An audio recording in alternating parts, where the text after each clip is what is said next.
The Book of Giant Stories by David L. Harrison, illustrated by Philippe Fix. The Little Boy's Secret. One day a little boy left school early because he had a secret to tell his mother.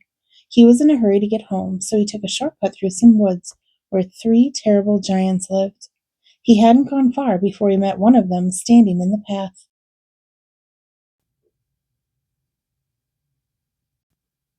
When the giant saw the little boy, he put his hands on his hips and roared, "What are you doing here, boy?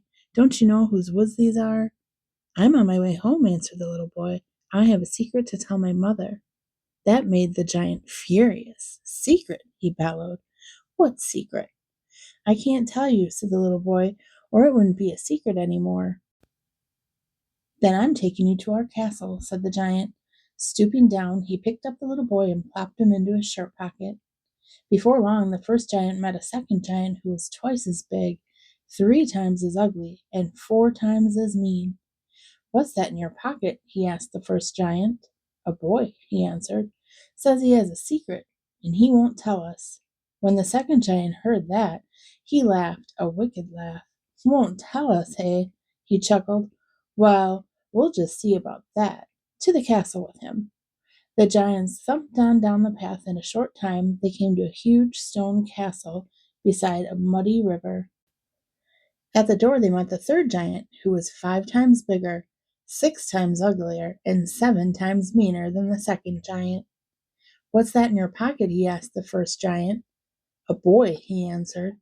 "A boy?" chuckled the third giant. He brought his huge eye close to the pocket and peered in. "Says he has a secret he won't tell us," said the first giant. When the third giant heard that, he laughed a terrible laugh. "Won't tell us, eh?" he said. "Well, we'll just see about that. On the table with him."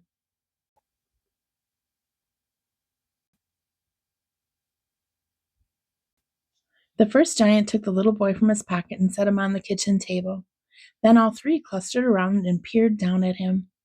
The little boy looked at the first giant, he looked at the second giant, and he looked at the third giant. They were truly enormous and quite mean-looking. "Well," said the first giant. "We're waiting," said the second giant. "I'll count to 3," said the third giant. 1, 2. The little boy sighed a big sigh. "All right," said the little boy. "I suppose I can tell you, but if I do, you must promise to let me go." "We promise," answered the giants, but they all winked sly winks at one another and crossed their fingers behind their backs because they didn't really mean to let him go at all. The little boy turned to the first giant. "Bend down," he said. When the giant leaned down, the little boy whispered into his ear. When the giant heard the secret, he leapt up from the table. His knees shook, his tongue hung out. "Oh no!" he shouted. "That's terrible!"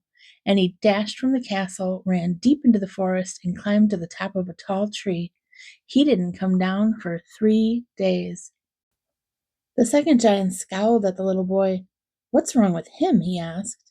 "Never mind," said the little boy. "Just bend down." When the giant leaned down, the little boy stood on tiptoe and whispered into his ear. When the giant heard the secret, he leapt up so fast that he knocked his chair over. His eyes rolled, his ears twitched. "How awful!" he roared, and he raced from the castle, ran over a hill, and crawled into the deepest, darkest cave he could find. The third giant scowled fiercely at the little boy. "What's wrong with them?" he asked. "Never mind," said the little boy. "Just bend down." When the giant leaned down, the little boy climbed to a teacup and whispered into his ear. When the giant heard the secret, he jumped up so fast that he ripped the seat of his trousers. His teeth chattered, his hair stood up. "Help!" he cried, "help!" And he dashed from the castle and dived head first into the muddy river.